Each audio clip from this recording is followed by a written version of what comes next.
Evangelho segundo escreveu Marcos, capítulo 1.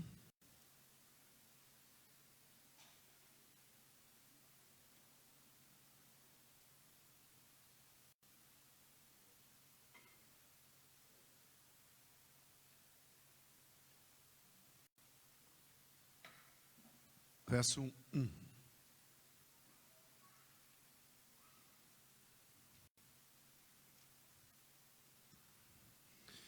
Todos a uma só voz, vamos lá? Princípio de Jesus Cristo, Filho de Deus. Mais uma vez, princípio do Evangelho, Filho de Deus. Senhor nosso Deus e Pai, nós invocamos o nome daquele que é bendito eternamente, que habita em luz inacessível, que está sentado sobre um alto e sublime trono. E as abas das suas vestes enchem, ó Deus amado, todo o universo. Tu és grande, Tu és poderoso. Tu que vives, ó Deus amado, de eternidade em eternidade. Nos concebeu, deu a nós, ó Deus amado, o entendimento para que nós nos aproximemos pelo novo e vivo caminho Jesus de Nazaré. E assim nós o invoquemos, nós o adoremos, nós o bendizemos, tão somente segundo a Tua palavra, revelação que chegou às nossas mãos. Nos abençoe nessa noite, ó Deus, os nossos ouvidos. Estejam atentos, ó Pai, para aquilo que o Senhor tem para nós. O que o Senhor tem para nós é edificar, que o Senhor nos edifique. Que o Senhor tem para nos consolar, console-nos, ou exortar, exorte-nos, tão somente segundo a Tua palavra. Que toda ação humana, vontade carnal, ó Deus, caia por terra. E que os meus irmãos, nessa noite, ó Deus amado, receba aquilo que é chamado de santa semente para, ó Deus amado, em seus corações, tendo um solo fértil, assim produza a 30, 60 e a 100 por um, de uma maneira que saiamos dessa casa de oração, ó Deus, cheios, repletos em afirmar, o Deus de Abraão falou comigo através da santa palavra. Muito obrigado, Senhor. É a nossa oração, em nome do Senhor Jesus. Amém, queridos. Amém. Meus amados irmãos, há uma lista de muitos nomes e de muitas pessoas, de muitos servos e servas do Deus vivo que ao longo da história tiveram o prazer, dentre os muitos, de morrerem por causa de Cristo. Inácio de Antioquia, Policarpo de Esmirna, Felicidade e seus 7 filhos, Perpétua, a jovem, Brandina, Bispo Basílio, Artêmio, comandante romano, Hermenegildo, John Hus, Jerônimo de Savonarola, John Brown, John Hope, William Tyndale, e tantos outros nomes de homens e mulheres que morreram por causa de Cristo, morreram por causa do Evangelho do Senhor Jesus Cristo. E essas pessoas simplesmente têm em comum entre eles a sua história, que foram anos, não conheceram uns aos outros, mas que a própria história vai denunciando a história de cada um, mostrando que eles morreram por causa do amor ao Evangelho de Cristo Jesus. E esse foi o motivo de suas mortes. Todos morreram por causa do Evangelho do Senhor Jesus Cristo. Morreram por causa do Evangelho. E eu então preciso fazer uma pergunta para mim e automaticamente para toda a igreja. Eles morreram por causa do Evangelho e nós estamos dispostos a viver por causa desse Evangelho. Como nós estamos vivendo esse Evangelho e de que forma esse Evangelho está sendo proclamado aos 4 cantos da cidade de Utinga. E é exatamente sobre esse Evangelho que causa e faz um homem ir para a sua forca, faz um homem ir para a sua fogueira, que faz um homem ou uma mulher ir para os chifres de boi selvagem ou os dentes de feras, como aconteceram ao longo da história. E esse Evangelho é capaz de levá-los não apenas à morte, mas levá-los à morte entoando louvores, cânticos, glorificando ao Todo-Poderoso Deus. Quem foi Marcos? Esse Evangelho de 16 capítulos narra de uma forma muito rápida a pessoa de Cristo Jesus. Marcos, ou João Marcos, como conhecido, filho de Maria, mulher de boa reputação e de uma condição financeira muito boa. João, assim, Atos capítulo 12, verso 12, narra a respeito dessa senhora. E esse fato revela que a família de Marcos, que é o autor do Evangelho, era bastardo, uma família que tinha uma condição muito boa. Quem era Marcos, que escreve esse primeiro Evangelho? Ele era primo daquele rapaz conhecido demais, filho da exortação, Barnabé. Aquele que doa os seus bens quando a igreja tinha necessidade.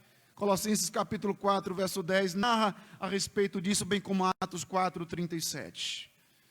Filho espiritual de Pedro. E assim 1 Pedro também narra a respeito desse rapaz. No seu capítulo, lá no capítulo 5, verso 13 da sua carta, da sua epístola. Chamando-o de meu filho. Possivelmente o próprio Pedro tenha levado esse rapaz de repente a Cristo Jesus para que ele conhecesse essa grandeza, essa beleza fantástica e formidável que assim produz fé em seu coração. Marcos então participou da primeira viagem missionária de Paulo, causando uma série de dificuldades, é fato, e deve ser dito porque naquele texto de Atos capítulo 12, verso 25, foi motivo de separação entre Barnabé e Paulo. Marcos também tem o seu evangelho baseado numa narrativa, num testemunho do próprio Pedro, trazendo à tona toda a experiência de quem era Jesus para Pedro. Mas para quem Marcos vai narrar esse evangelho de uma forma bem rápida, eu preciso tratar isso com os amados irmãos, para nós nos contextualizarmos sobre quem de fato esse rapaz, ou para quem agora ele escreve esse evangelho. O evangelho de Marcos é escrito para cristãos, igreja que agora estava sendo nascida ou nascendo ali na cidade de Roma, na capital do império. E esse evangelho foi escrito para satisfazer o pedido urgente do povo de Roma para um resumo dos ensinos de Pedro. Como Pedro viu, como Pedro de fato esteve e de que forma ele presenciou tudo aquilo. Mas Pedro, como tendo a própria história denunciado, que ele tinha dificuldade, então ele chama Marcos e Marcos passa a ser o escritor. Então Marcos enfatiza mais as obras de Cristo do que os ensinos de Cristo, porque o público para quem Marcos está escrevendo, eles não estão interessados muito em ensino, eles querem ação. Eles simplesmente estão mais interessados em ação do que em palavras. É por isso que nós temos poucas parábolas no Evangelho de Marcos, poucos ensinos no Evangelho de Marcos, mas vemos muitos milagres. Porque Marcos preocupou-se em explicar. Por isso que nós dizemos que ele é escrito para os romanos, porque Marcos tem uma preocupação de trazer à tona algumas explicações sobre os costumes judaicos. Capítulo 7, versos 3, capítulo 4, versos 7, 11, e assim ele vai dando explicações para que aquele público ficasse atento sobre palavras distintas que eram escritas ali na cultura judia.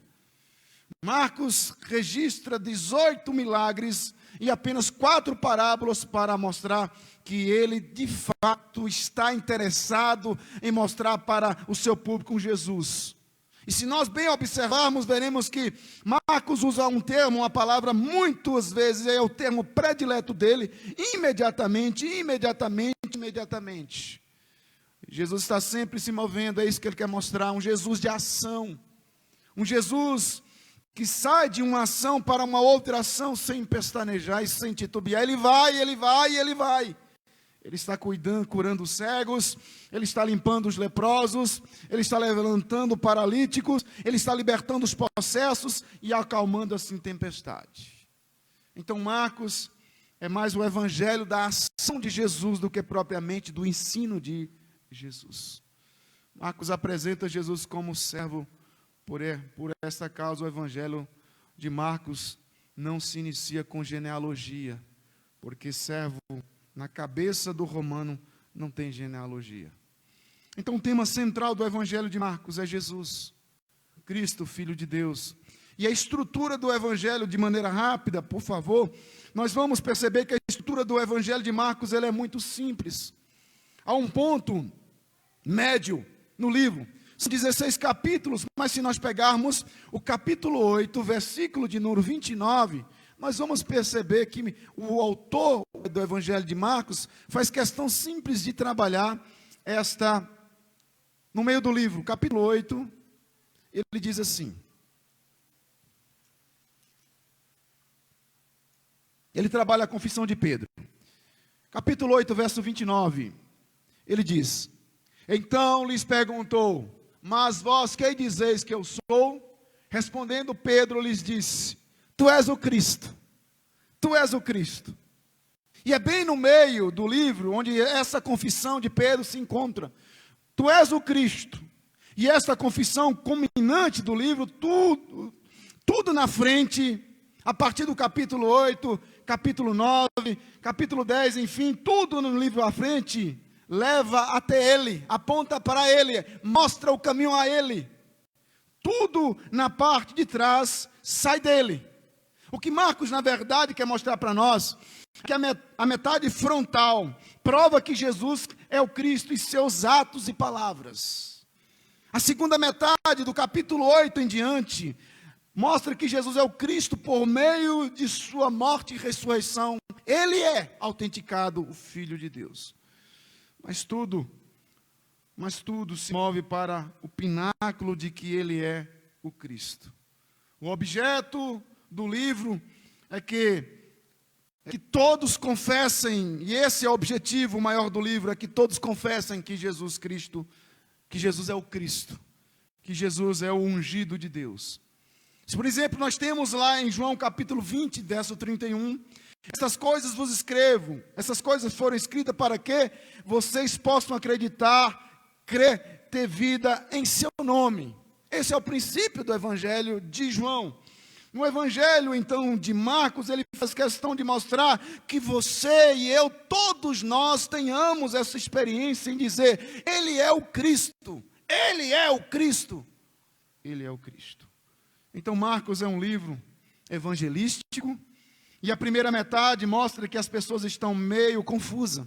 Do capítulo 1 até o capítulo 7, são muitas ações que nós temos aqui, citei outro dia aqui na igreja. No capítulo 4, verso 41, por favor.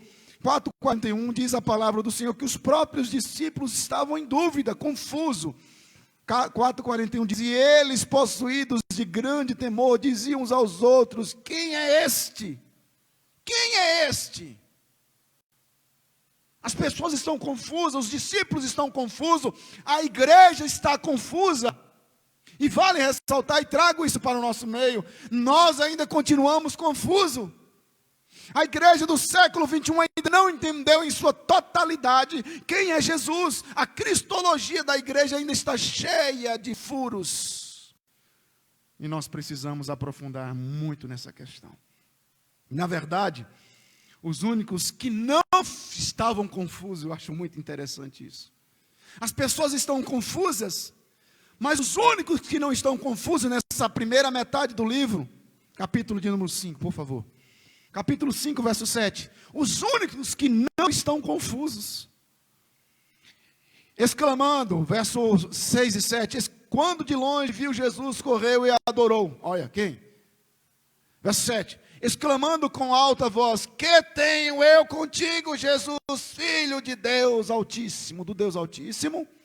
Conjuro-te por Deus que não me atormentes. Se a igreja está confusa, os demônios estão em convicção. Os demônios são convictos de quem é Jesus, estão convencidos de quem é Jesus.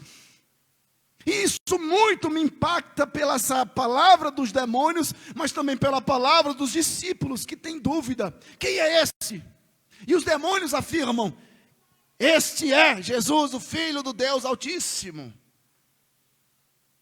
E assim, nós sabemos que Marcos tem essa missão para mim e para você e para vocês. Jesus é o Cristo. Jesus é o Cristo. E vale ressaltar que privilégio para esse ajudante. E eu quero chamar isso para você e para mim, porque nós somos ajudantes. Nós somos coadjuvantes. Porque Cristo é o grande ator. Cristo é o grande em toda a história. E nós somos apenas os ajudantes, carregadores de papel. Ou quem sabe de uma caneta ou de uma pena. Um homem comum como João Marcos. E Deus deu a ele o privilégio incalculável de ser companheiro estimado de Paulo, bem como companheiro íntimo de Pedro, ao ponto agora de ter o seu nome registrados nos anais da história, como sendo o primeiro evangelho a ser escrito. Ajudador de 2 servos de Deus vivos. Mas além disso, ele teve o privilégio de escrever esse santo evangelho. Não subestime o que Deus é capaz de fazer com um ajudante. O que Deus é capaz de fazer com você e comigo. O que Deus é capaz de fazer com aqueles que se colocam inteiramente para o buscar, para de fato se santificar. A carta é escrita, o evangelho é escrito para a cidade de Roma, como eu já citei. E essa cidade de Roma era uma cidade enfeitiçada, que causava uma verdadeira sedução em tantos quantos entravam nos muralhas, nos muros de Roma, pelo prazer, pela luxúria, que ali era vendido ou dado, de forma que os próprios comentaristas chegam a dizer que havia um terrível cheiro de podridão, de pecado, naquela cidade por conta da libertinagem. Mas naquela cidade estava nascendo uma igreja de Cristo Jesus. E diante disso, Marco então registra. Voltemos para o capítulo 1, verso 1, que diz: princípio do evangelho de Jesus Cristo, Filho de Deus. Nós temos apenas 3 momentos que essa palavra princípio aparece no Novo Testamento. Princípio aparece, ou pelo menos nas Sagradas Escrituras, 3 momentos: em Gênesis 1, Marcos 1 e João capítulo 1. Então Marcos ele vai escolher, ele vai pegar entre as muitas palavras, ele escolhe nas semânticas e ele pega então princípio. E então ficamos a nos perguntar por que Marcos fora colocado pelo Espírito Santo de Deus, inspirado pelo Espírito Santo de Deus a colocar princípio. E nós bem sabemos que a palavra princípio do grego arquê significa então o início, causa, origem, Gênesis. E aqui então eu gosto muito de usar esse termo, a Gênesis do Evangelho de Jesus Cristo. Onde nós temos agora o pontapé, o início de toda a nossa salvação. É o evangelho do Bereshit. É o evangelho do Gênesis, como todos nós sabemos. Gênesis é o livro, ou pelo menos Moisés trata sobre a criação, a origem do povo judeu, do povo de Israel. Do homem de um modo geral, da raça humana, mas também ali da linhagem, a linhagem do povo de onde Cristo nasceria. Meus amados irmãos, nós temos nesse livro do Gênesis uma nova criação, uma nova ação de Deus, ou uma ação de Deus sendo feita nesse livro. Mas neste evangelho Marcos faz questão de dizer a você e dizer a mim, a nós nesse exato momento, como já foi dito ao longo desses 21 séculos de história da igreja, que Cristo está trazendo, ou Cristo veio trazer à existência uma nova criação, uma nova ordem, um novo mundo, uma nova forma de relacionar-se com Deus e com o próximo.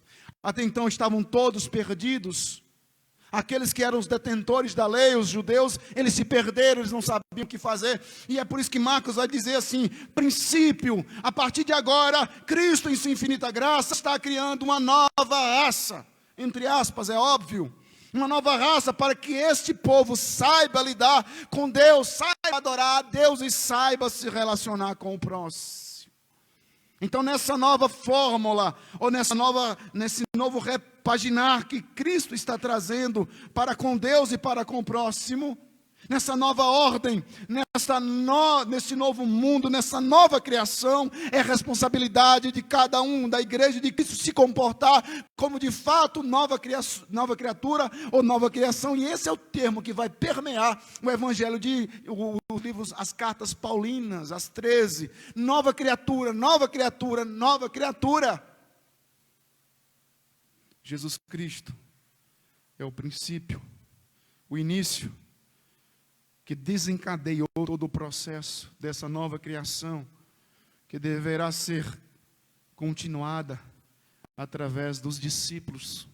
Marcos capítulo 16, versos de número 15 e 16. E nós precisamos compreender, meus irmãos, eu falo sério. E você pode dizer, claro, pastor, o senhor está falando sério porque o senhor está em cima de um púlpito.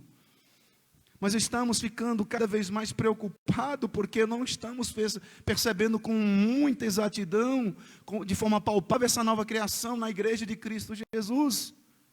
Nós estamos vendo pessoas que se dizem novos convertidos, mas na verdade não passam de enrustidos. Coloca-se toda uma carapaça, coloca-se toda indumentária, coloca-se toda uma roupa, mas lá nas entranhas não passam de velhos vinhos que são colocados em odres novos.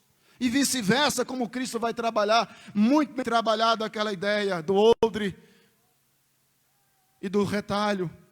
E é preocupante porque esse evangelho está de fato sendo tripudiado, ele está sendo pisado sobre a nossa geração. Essa nova ordem, esse novo mundo, essa nova forma de relacionar com Deus, ela não está tendo significado e sentido para nós. Esse princípio que nós tanto ouvimos nos evangelhos, pelo menos no livro de Gênesis, aqui e em João, ele está perdendo. Jesus é o princípio. Jesus é o nosso irmão mais velho. E Paulo vai dizer lá em Corinto: sede, pois, imitadores de Cristo como filhos amados de Deus, como filhos amados. Sede, pois, meus imitadores como eu também sou de Cristo. E a questão é que nós estamos nos perdendo nesse emaranhado de trabalho, nesse emaranhado de muitas doutrinas, nesse emaranhado de materialismo, nesse emaranhado de tantas coisas que tem seduzido a nova criação, a nova criatura de Cristo, refeito segundo a imagem e semelhança de Deus. Mas então Marcos diz que essa criação, esse novo princípio, essa nova Gênesis, esse evangelho, ou pelo menos esse princípio, essa causa, essa origem, essa Gênesis, ela é provocada não por um Big Bang, ela não é provocada simplesmente por uma vontade, por um desejo, mas ela é provocada por algo que vem do próprio Deus, que é o evangelho, é quem produz. O princípio do evangelho, causa, motivo, razão e circunstância da nova criação é o evangelho. E como nós bem sabemos e nós estamos familiarizados com essa palavra, e a palavra evangelho significa de fato e de verdade boas novas, boas mensagens. E essa é uma notícia trazida por um mensageiro, naquela época lá dos nossos irmãos, quando a Bíblia foi escrita. Uma vitória sobre a guerra, uma vitória sobre um exército inimigo. E essa era a boa nova, já que a vitória trazia um refrigério. O evangelho é a boa nova que traz um refrigério.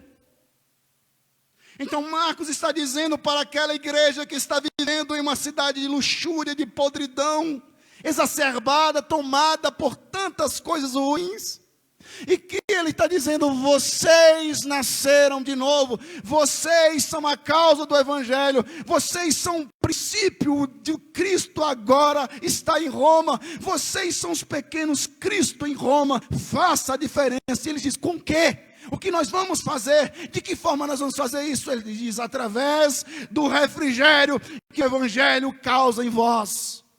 O evangelho produz, o evangelho gera em você, em mim, em nós, uma nova perspectiva, uma nova maneira de ver o mundo, um cosmovisão diferente.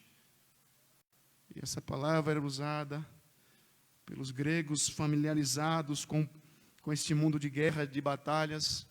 Os gregos e os romanos tinham isso num contexto de guerra. E o que é interessante, quando o exército inimigo era vencido, o mensageiro, isso nós vemos lá nos anais, as histórias de Davi, pelos reis e pelos cronistas, trazia uma mensagem ao seu comandante. Então ele dava-se: qual é o evangelho? Qual é a boa notícia? Qual é a boa nova? E ele então diz: meu comandante, meu general, vencemos a batalha, vencemos a guerra, a batalha é nossa, de fato nós triunfamos, é nossa, conquistamos. Qual é a boa mensagem, soldado? E então ele dizia: o inimigo caiu, Senhor. O inimigo caiu, Senhor. O inimigo caiu.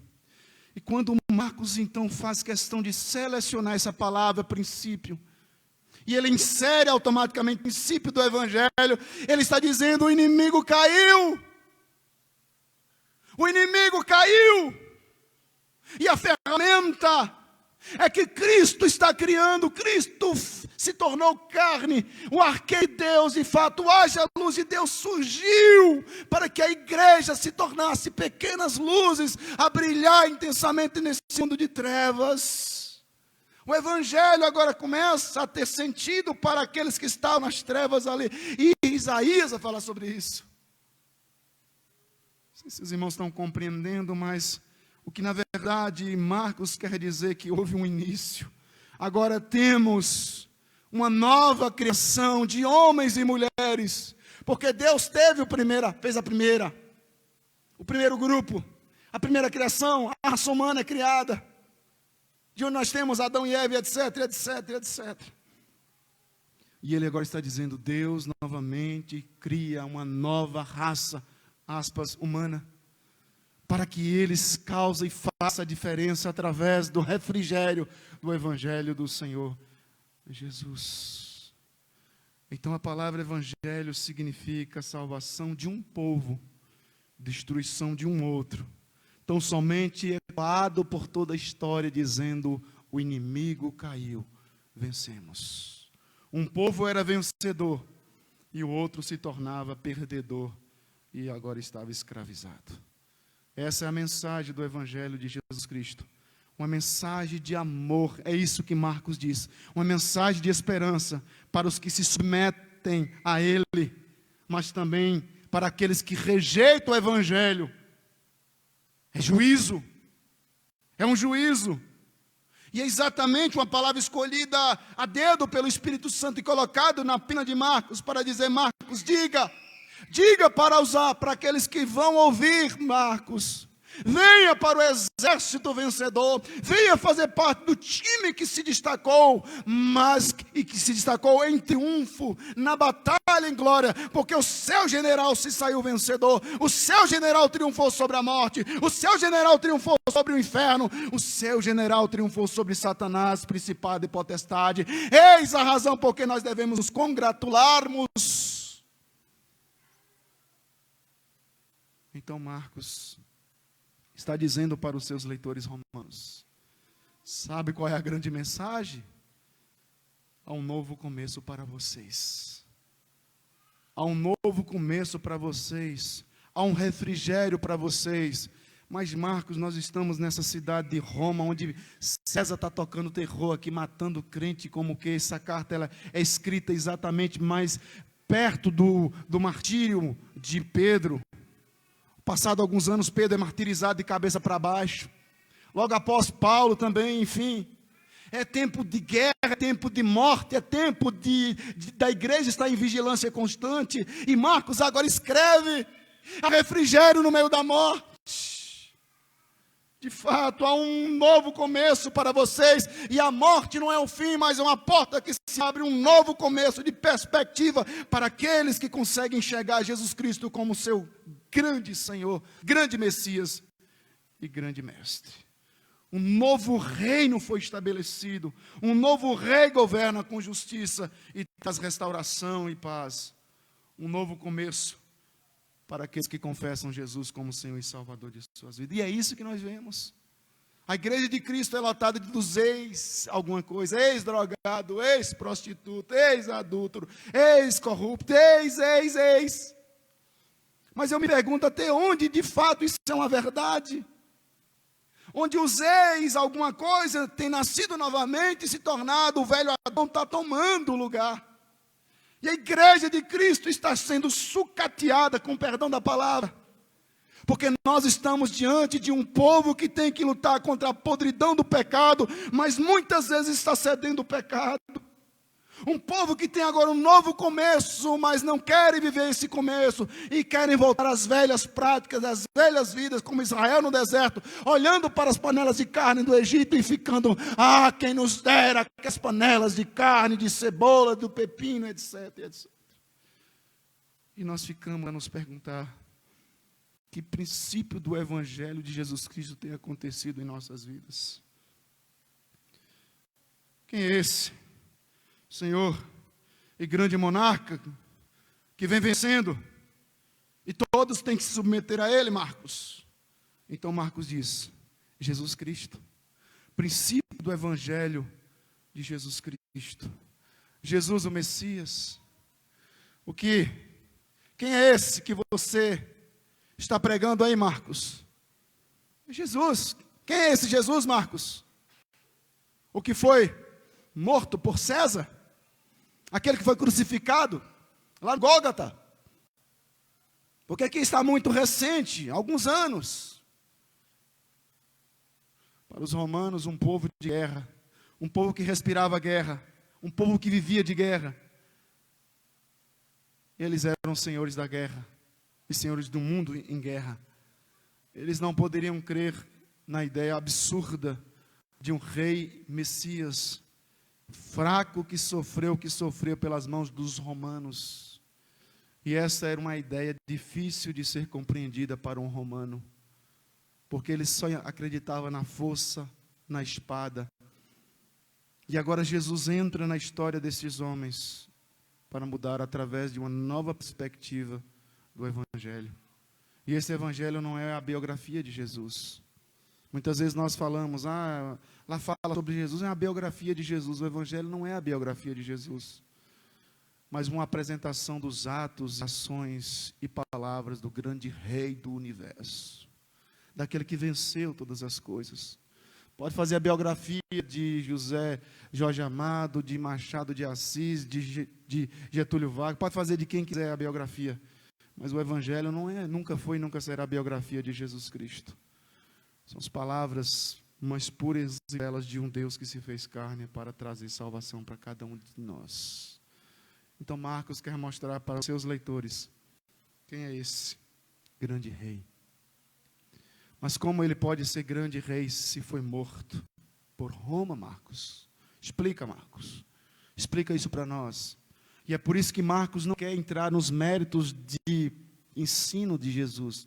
Marcos quer mostrar as ações, os milagres, as curas de Jesus. Por isso que Marcos, imediatamente fez isso, imediatamente fez aquilo outro. Então Marcos prova isso através das ações, atos e ações de Jesus Cristo, de maneira rápida, vocês poderão ver. Marcos capítulo 1, versículo 16 a 18. Marcos diz que ele tem autoridade para tirar o homem das suas funções, dos seus trabalhos. Ele tem autoridade sobre a vida dos homens. E ele não coloca uma espada. Ele chama-os em amor. Marcos capítulo 1, verso 21 a 28. Ele tem autoridade sobre os demônios. Ele manda nos demônios, ele é o Senhor dos demônios. O vosso César e os imperadores romanos, ele tem algum poder sobre os demônios? Porque esse Jesus, ele manda nos demônios, ele é o Senhor dos demônios, ele está totalmente à vontade para mandar nos demônios. Marcos capítulo 1, verso 29 a 45, ele tem autoridade sobre as enfermidades. E olha que a enfermidade era algo extremamente difícil naquela época, porque não tinha médicos. E ele é o Senhor das enfermidades.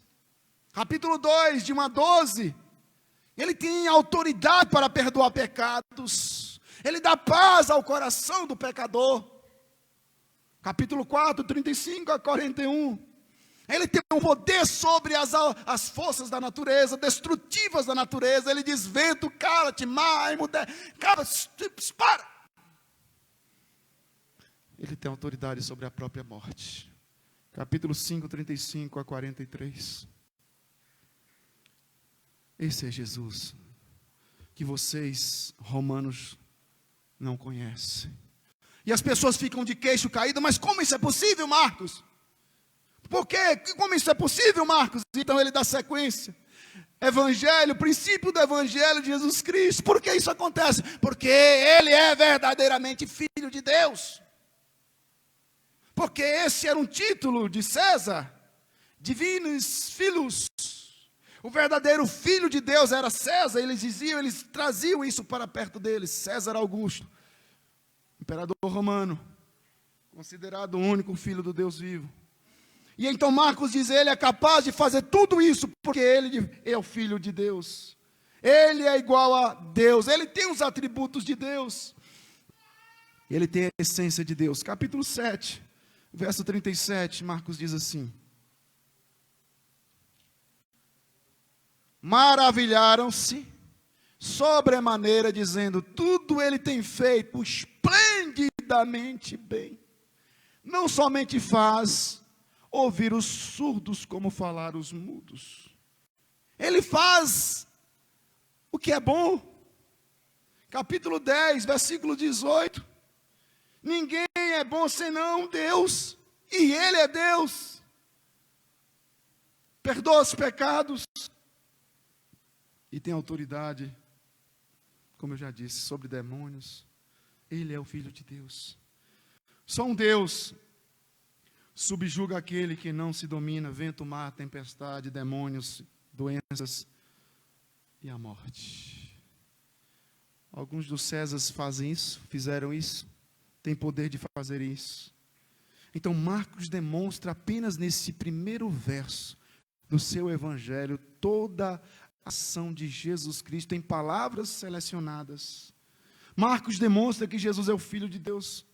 Capítulo 1, do capítulo do 1 ao 13, com seus ensinos e obras. Do 14 a 16, com seu sofrimento e com sua morte e ressurreição.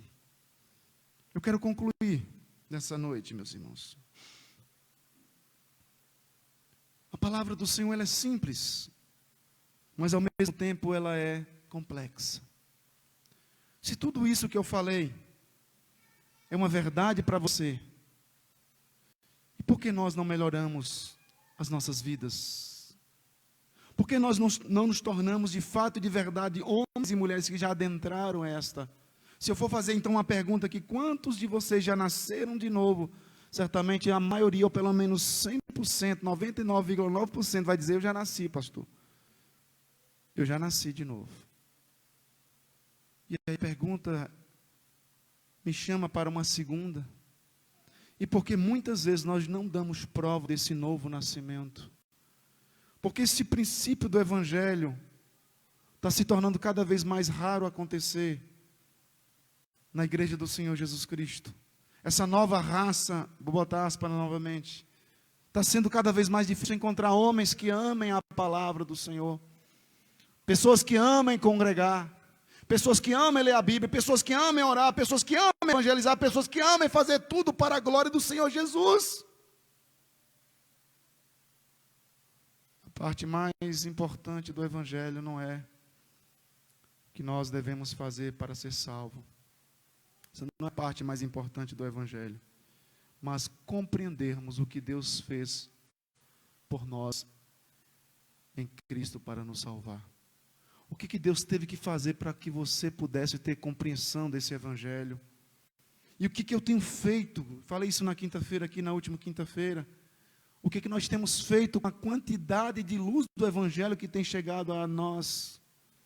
Nós não seremos julgados pela quantidade de trevas, mas pela quantidade de luz, de conhecimento do Evangelho que nós recebemos. E o que nós estamos fazendo com ele? Com a compreensão, com o entendimento do Evangelho, nós estamos nos tornando pessoas melhores. Hoje eu sou melhor do que ontem, amanhã eu vou ser melhor do que hoje. Nós estamos subindo um degrau, a escadinha para nos tornar pessoas melhores. Mas se conversar com a esposa, vai dizer que nada, pastor. Se conversar com a esposa, vai dizer que nada, pastor. Se conversar com a mãe, vai dizer sobre o filho, que nada, pastor. Não tem melhora nenhuma. Antes, pelo contrário, estagnou-se. Não vejo mais lendo a Bíblia, não vejo mais orando, não tem mais prazer de congregar. São verdadeiros religiosos e nós temos que tomar cuidado com isso. Esse evangelho, princípio do evangelho de Jesus Cristo, Filho de Deus, tem que fazer sentido na minha vida. Jesus, por meio do seu evangelho, trouxe a nova Gênesis, uma experiência, uma nova criação, uma nova ordem, um novo mundo espiritual para mim e para você, uma nova forma de relacionarmos uns com os outros e também com Deus. Se você ainda não experimentou esse novo Gênesis, esse princípio, essa coisa elementar, fantástica que acontece, hoje é sua oportunidade. Hoje é dia oportuno para você se aproximar, para você entender, para você dizer assim: eu hoje posso partir deste mundo, que ao partir desse mundo sei que o meu Redentor vive, como Jó disse, e por certo vai me levantar e sustentar a minha fé, independente de como eu possa estar. Eu tenho que me aproximar, eu tenho que melhorar, eu tenho que me santificar, porque sem santificação nós não veremos a Deus. Não nos enganemos, irmãos. Falo isso para mim, como eu prego isso no espelho, olhando no espelho. Márcio, você tem que ser mais amante da Bíblia. Márcio, você tem que orar mais. Márcio, você tem que ser mais evangelista. Márcio, fale do amor de Cristo. Márcio, seja um servo bom e fiel. Márcio. Meus irmãos, você que já adentrou essa Gênesis de Jesus Cristo, esse princípio do Evangelho de Jesus Cristo, tem dado continuidade ao verdadeiro papel do discípulo? Por favor, capítulo 16, e eu concluo aqui de fato.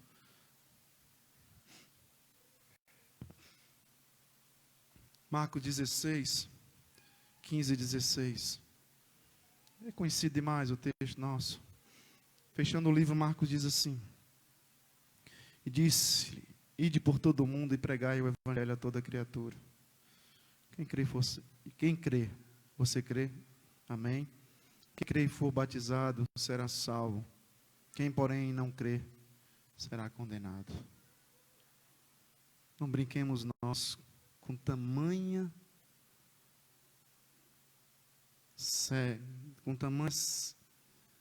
com aquilo que é sério, com algo que é extremamente sério, a sua vida, a sua alma, o seu espírito. Digo para você, nessa noite, para mim, nós precisamos vivenciar o Evangelho de Cristo, esse princípio, essa nova ordem, essa nova criação que Cristo fez, de forma mais palpável. Uma igreja que cause a diferença. Lá em Atos dos Apóstolos vai falar sobre os que haviam transtornado o mundo, chegaram até eles.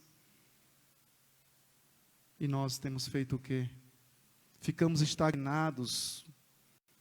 Estamos ficando estagnados, estamos ficando obesos espiritualmente falando, nós não estamos produzindo nada, ou pelo menos muito pouco para o Senhor Jesus Cristo. E eu quero dizer algo para você: o Evangelho continua sendo escrito, tá? Continua sendo escrito entre aspas. Nossas atitudes são lidas diante daqueles que não conhecem os ensinos de Jesus. E nós somos esse Evangelho que eles leem. Nós somos o Evangelho que eles conhecem. A Bíblia que eles têm lido nossas vidas. Nós escrevemos o Evangelho quando fazemos o que Jesus fez. Ensinamos o que Jesus ensinou. E vivemos como Jesus viveu, de forma que alcancemos essa comunhão com o Pai. O Evangelho de Jesus, Filho de Deus, é o nosso princípio, é o nosso ponto de partida e também o nosso ponto de chegada. Nós não podemos sair deste mundo sem conhecermos o Evangelho de Cristo, porque sair deste mundo sem conhecer plenamente o Evangelho de Cristo é chegar a lugar nenhum, pelo menos chegará no inferno. Então nossa vida começa com Ele e vamos terminar com Ele também. Vamos terminar com Ele. Quem quer ser plenamente feliz precisa partir do pressuposto de que Jesus Cristo é o Filho de Deus e compreender isso, como Marcos mostra nesse Evangelho. Mesmo depois de ser salvo, como muitos julgam ser salvos em Cristo, continuamos precisando do Evangelho. Por quê, pastor? Porque nós continuamos carentes e necessitados de boas notícias. Quais são as boas notícias que nós precisamos? Nossas vidas, muitas vezes marcadas pela dor, e precisamos de conforto, de boas notícias. Deus nos conclama, não somente dizer a esperança. No meio de uma turbulenta situação que vivemos, que estamos passando, nós ouvimos o Evangelho dizer: calma-te, filho, calma-te, filha. Há esperança, há alento, há tranquilidade, há conforto, há consolo. Não se desespere. Não importa qual seja a dor, não importa qual seja a dor que estejamos passando, creia nas boas novas, nas boas notícias que Jesus veio trazer. E é por isso que nós precisamos debruçar sobre o Evangelho. Porque o Evangelho de Jesus Cristo chegou à sua vida. É tempo de endireitar os caminhos. O Evangelho de Jesus chegou até a sua vida. É tempo de endireitar os caminhos. Chega de viver uma vida preguiçosa de leitura da palavra.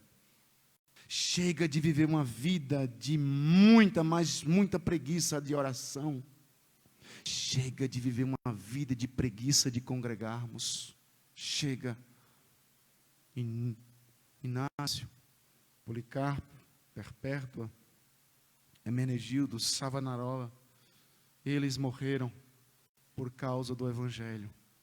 E quanto a nós, estamos dispostos, não é morrer não, é mais fácil viver segundo o Evangelho de Jesus Cristo.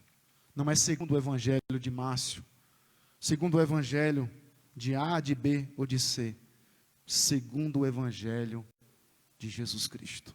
Se não tomar a sua cruz e vier após Cristo, se afaste dele. Porque quem comigo não ajunta, espalha. É mais honrosa para nós tomarmos essa decisão. Porque nós não podemos fazer uma vida de faz de conta. Nós não podemos agradar a Deus e também aos ídolos. Nós não podemos ter uma boca que sai água doce e uma boca que sai água salgada. Assumamos, pois, a nossa posição de verdadeiros homens e mulheres refeitos nessa nova raça que Cristo Jesus veio, segundo a sua imagem e semelhança, criar, fazer dentro dessa nova gênese. Princípio do Evangelho de Jesus Cristo. Que Deus os abençoe. Vamos orar.